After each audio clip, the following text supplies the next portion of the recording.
نحمده ونصلي ونسلم على رسوله الكريم أما بعد فأعوذ بالله من الشيطان الرجيم بسم الله الرحمن الرحيم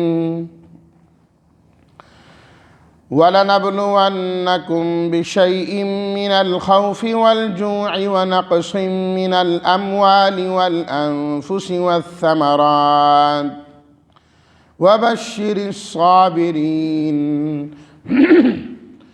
الَّذِينَ إِذَا أَصَابَتْهُم مُّصِيبَةٌ قالوا إنا لله وإنا إليه راجعون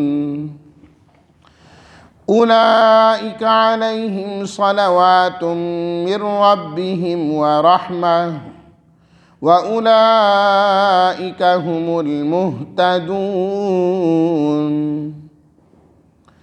صدق الله مولانا العظيم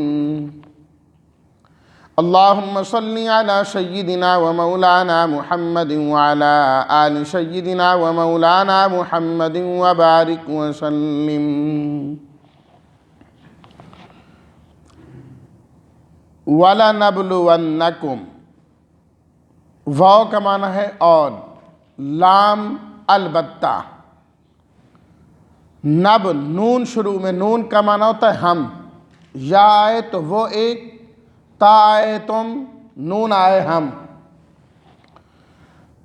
بلاؤن آزمائش، نبلونکم ہم ضرور تمہیں آزمائیں گے، شے چیز کو کہتے ہیں، اشیاء جمع، خوف کسی قسم کا خوف، جو کہتے ہیں بھوک کو، ثمرات ثمرتن پھل میوہ، اذا اصابت اذا کا معنی ہے جب، صلواتن صلاتن کی جمع، خاص رحمتیں، خاص عنایتیں،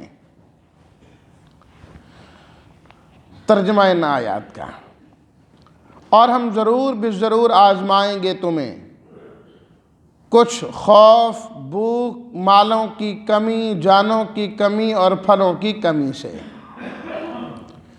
اور آپ بشارت دے دیجئے صبر کرنے والوں کو، وہ لوگ جب انہیں کوئی مصیبت پہنچتی ہے تو وہ کہتے ہیں یقیناً ہم اللہ کی ملکیت ہیں اور یقیناً ہم اس کی طرف راجعون لوٹنے والے ہیں۔ یہی وہ لوگ ہیں کہ ان پر ان کے رب کی جانب سے خاص عنایتیں ہوں گی اور رحمتیں ہوں گی، اور یہی لوگ ہیں ہدایت یافتہ۔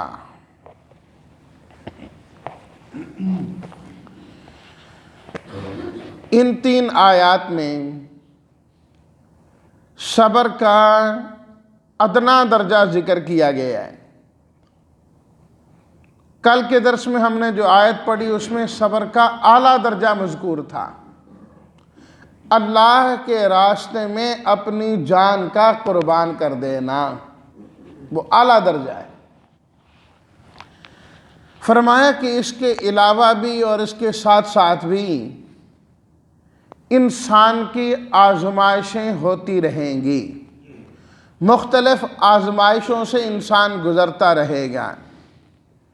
یہ دنیا دار الامتحان ہے، محنتوں کی جگہ ہے، انسان ایک مشقت سے نکلے گا دوسری میں داخل ہو جائے گا، ایک امتحان سے نکلے گا دوسرے امتحان میں انسان داخل ہو جائے گا۔ یہ صرف انسان کی خواہش ہوتی ہے اور چاہت ہوتی ہے کہ بس میرا یہ کام جو پھنسا ہوا ہے یہ نکل جائے نا تو بس میں سکون میں ہو جاؤں گا، سکون ماحول ہوگا، آرام سے بس چلتا رہوں گا، حالانکہ اسے یہ پتہ نہیں کہ اس کے ختم ہونے کے بعد اگلی ایک اور آزمائش آ جائے گی، پھر انسان اس میں لگا رہے گا، اس سے فارغ ہوگا ایک اور آ جائے گی۔ پوری زندگی ہر انسان اپنی زندگی کو دیکھ لے نا کہ جب سے پیدا ہوا اس وقت سے لے کر آج تک کبھی یہ ان مشقتوں سے، امتحانات سے نکلا ہے؟ کبھی نہیں نکلا۔ جب سے ہوش سنبھالی، چھوٹا بچہ ہے، اوروں سے لیتا ہے، بس یہ خواہش ہے کہ میں بڑا ہو جاؤں، میرے ہاتھ میں سب کچھ ہو، پھر بڑا سکون ہوگا۔ جو ہی ذرا سمجھدار ہوا، ماں باپ نے اسے اسکول میں داخل کر دیا۔ بس وہ اپنی تعلیم کو اپنے لیے بڑی مشقت سمجھ رہا ہے، میری تعلیم پوری ہونا تو بس میں آزاد ہو جاؤں، بس میں آزاد ہو جاؤں گا۔ یہ بڑا مشکل مرحلہ ہے، بڑا مشکل امتحان ہے جس میں پھنسا ہوا ہوں۔ بس اس کی ضرورت ہے کہ میں جو ہے نا اس تعلیم سے فارغ ہو جاؤں۔ اللہ اللہ کر کے وہ تعلیم سے جب فارغ ہوتا ہے تو اب نئی مشقت شروع ہو جاتی ہے، بھائی کمانا کہاں سے ہے؟ اب نوکری نہیں مل رہی، ادھر پھر رکھا تھا یار، وہ جو پڑھتے تھے وہ بڑا سکون ماحول تھا، نہ کوئی فکر نہ کوئی فاقہ، گھر سے سب کچھ ملنا، اور نخر ناز ہمارے اس کے علاوہ تھے جو ماں باپ اٹھاتے تھے، ہم نے نہیں جانا، نہیں بیٹا جاؤ، یہ لے کے دیں گے، فلاں کر کے دیں گے، وہ سب ملتا تھا۔ اب تو بڑا مشکل ہے، ایک جگہ نوکری کی، ادھر نہیں دل لگ رہا، پھر دوسری تیسری، لگا ہے ایسے پریشانیوں میں گھرا ہوا ہے۔ اب شادی کا مرحلہ آ گیا، بس اچھی جگہ رشتہ ہو جائے نا، بس پھر سکون ہو جائے گا۔ اب رشتہ ہو گیا، پھر مسائل کھڑے ہو گئے کہ اب تو ان کے لیے بھی کمانا ہے، ان کو بھی کھلانا، اب اپنی فکر ختم ہوگی، اس کی فکر شروع ہوگی۔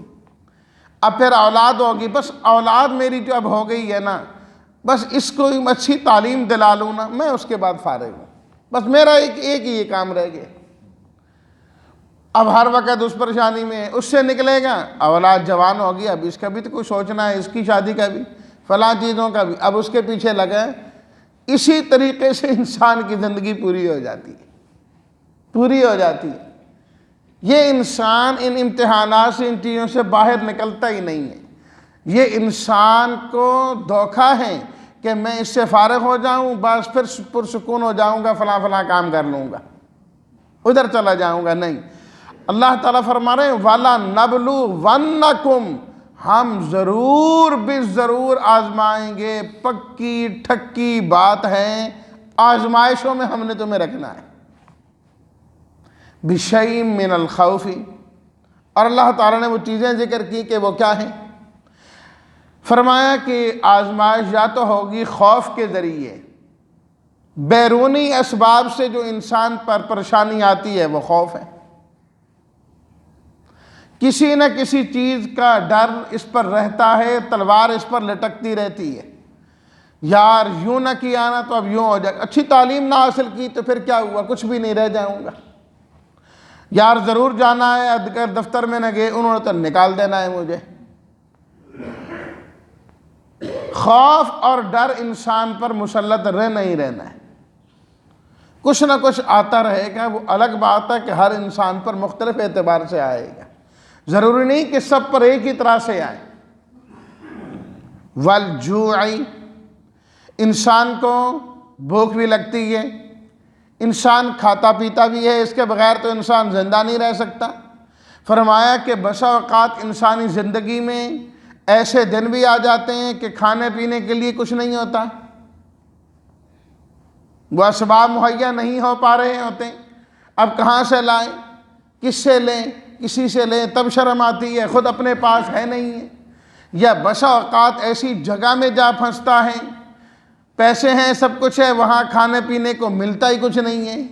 فرمایا یہ بھی انسان کی آزمائش ہو رہی ہوتی ہے کہ اسے پتہ لگے کہ کھانا اللہ تعالیٰ کا کتنا بڑا انعام ہے، کتنی بڑی نعمت ہے جو اللہ تعالیٰ ہمیں کھانا کھلاتے ہیں، پانی پلاتے ہیں، پیاس سخت لگی ہوئی ہو، پانی نہ مل رہا ہو، انسان کتنا پریشان ہوتا ہے، کس پریشانی کے اندر مبتلا ہوتا ہے۔ فرمایا کہ یہ انسان کو کھانے اور پینے کی نعمت بتلانا ہوتی ہے۔ روزوں کے مقاصد میں سے بھی ایک مقصد یہی ہے، جہاں اس کے اور مقصد ہیں، کہ انسان جو بلا فکر ہو کے کھاتا پیتا ہے، اپنی مرضی کرتا ہے، تاکہ اس کو احساس پیدا ہو کہ یہ اللہ کا کتنا بڑا انعام ہے کہ اللہ تعالیٰ ہمیں 3 وقت کھانا کھلاتے ہیں۔ یہ تو ایک اصطلاح بن گئی 3 وقت کی نا، ورنہ اب تو زمانہ یہ ہے کہ انسان ہر وقت کچھ نہ کچھ کھاتا ہی رہتا ہے، ہر وقت کچھ نہ کچھ کھاتا ہی رہتا ہے۔ اب کھانے کا ٹائم ہو گیا، پینے کا ٹائم ہو گیا، اب چائے کا ٹائم ہو گیا، فلاں پتہ نہیں کیا کیا چیزیں نکل آئی ہیں۔ تو یہ اللہ تعالیٰ کا انعام نہیں ہے؟ یہ اللہ کی نعمت نہیں ہے؟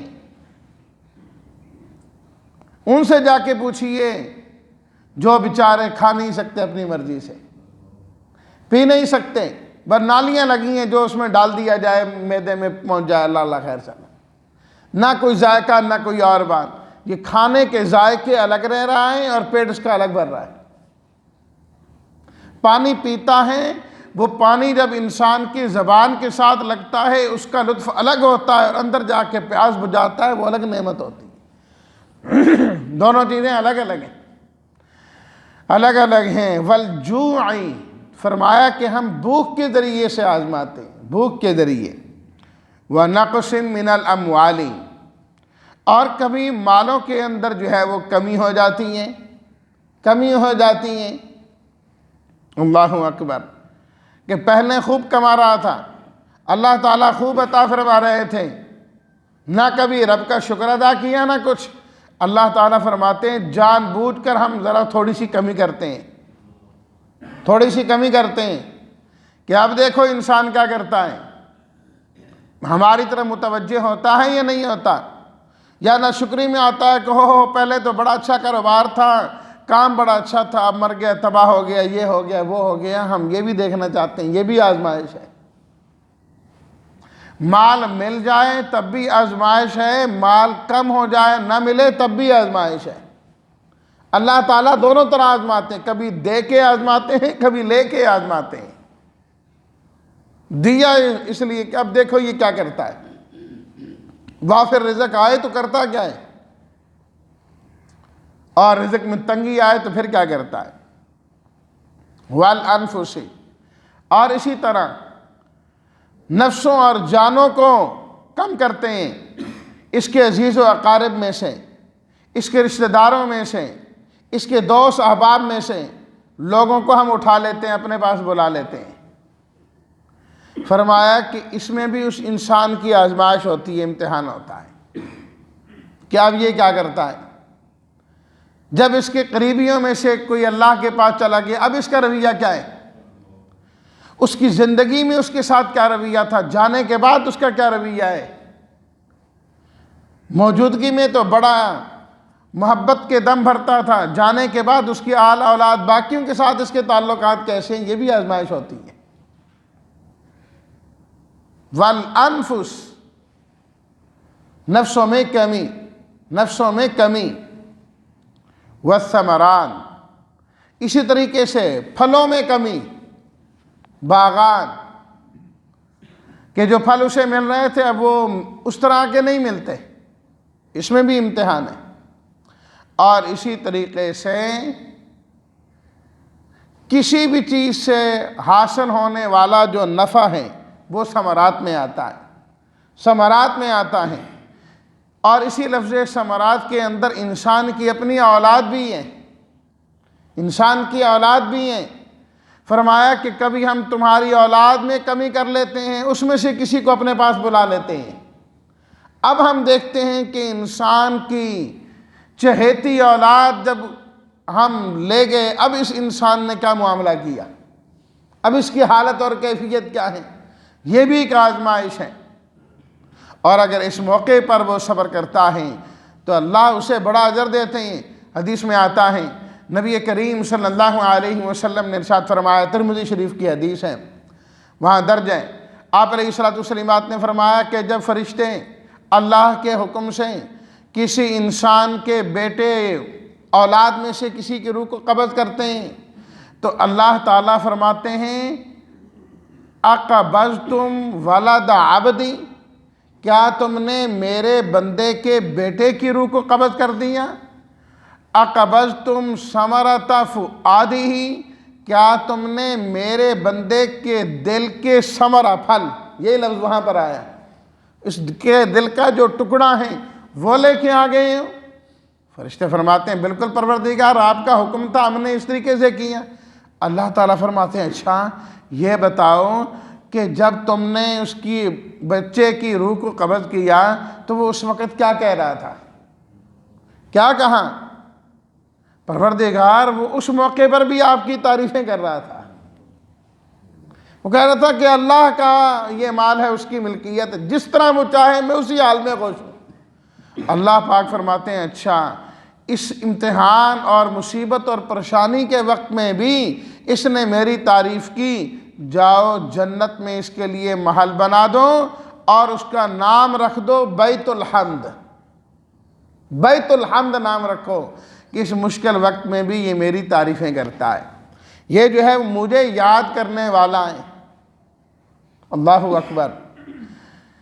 تو انسان ہر وقت اللہ کو یاد کرے، ہر مصیبت آتی ہی اس لیے یاد رکھیے، یہ آزمائش ہوتی ہی اس لیے تاکہ انسان اللہ کی طرف گڑ گڑانے والا بن جائے. وَأَخَذْنَاهُمْ بِالْبَأْسَاءِ وَالضَّرَّاءِ لَعَلَّهُمْ يَتَضَرَّعُونَ. اللہ تعالیٰ فرماتے ہیں کہ ہم نے ان لوگوں کو جو ہمارے دین کے مخالف تھے، پہلے تو بڑی فراوانیاں کی ان پر، ہم نے انہیں خوب دیا، خوب کھلایا، خوب پلایا، لیکن ہونا تو یہ چاہیے تھا اتنی نعمتیں لے کر ان نعمتوں کو وصول کر کے نعمت دینے والے کے قدردان بن جاتے، نعمت دینے والے کے قدردان بن جاتے. لیکن ان لوگوں نے بجائے اس کے اس کی قدر کرتے یہ عیش و عشرت میں، ناشکریوں میں، نافرمانیوں میں اور زیادہ بڑھ گئے، اور زیادہ آگے ہو گئے، انکار کرنے والے بنے. فرمایا کہ ہم نے پھر حالات ان کے بدلے تنگ دستیوں میں انہیں پکڑ لیا، پریشانیوں میں انہیں گھیر دیا. لعلہم یتضرعون، تاکہ یہ گڑ گڑانے والے بن جائیں، متوجہ ہونے والے بن جائیں، ہماری جانب آ جائیں. چلو خوشحالی میں تو انہوں نے ہمیں بھلایا، تنگ دستی میں تو اللہ کو یاد کریں نا، پریشانی میں تو اللہ کو یاد کریں. لیکن فرمایا کہ وہ اتنے نامراد ثابت ہوئے، پریشانیوں میں اور تنگ دستیوں میں بھی انہوں نے اللہ کو نہیں یاد کیا. فَلَوْلَا إِذْ جَاءَهُمْ بَأْسُنَا تَضَرَّعُوا وَلَٰكِنْ قَسَتْ قُلُوبُهُمْ. فرمایا جب ہماری طرف سے یہ آزمائشیں آئیں وہ گڑ گڑائے نہیں. کیوں؟ ان کے دل سخت ہو گئے تھے، دل سخت ہو گئے تھے، نافرمانی کر کر کے ان کے دلوں پر مہریں لگ گئیں. اب وہ کتنے مواقع آئے جن سے پتھر دل بھی نرم ہو جاتے ہیں، لیکن ان لوگوں کے دل نرم نہیں ہوئے، ان کی وہ سختیاں اسی طریقے سے قائم و دائم رہیں. تو فرمایا کہ اس کا انجام یہ ہوا کہ یہ اللہ تعالیٰ کی جانب سے گرفت میں آ گئے، پکڑے گئے. تو اب ان حالات میں، ان آزمائشوں میں جو صبر کرتے ہیں ان کے لیے اللہ تعالیٰ نے مختلف انعامات ذکر کیے. تو انشاءاللہ میں ان کی تفسیر پھر کل کے درس میں عرض کر دوں گا کہ آج بالکل مختصر ہو جائیں گے اگر میں صرف نام ہی لے لوں. تو اللہ تعالیٰ اول تو ہمیں ہر قسم کی آزمائش سے بچائیں، اور اگر آ جائیں تو اللہ تعالیٰ ہمیں اس امتحان میں، اس آزمائش میں کامیاب فرمائے، اور اللہ تعلق مع اللہ ہمیں نصیب فرمائے. وآخر دعوانا ان الحمد للہ رب العالمین.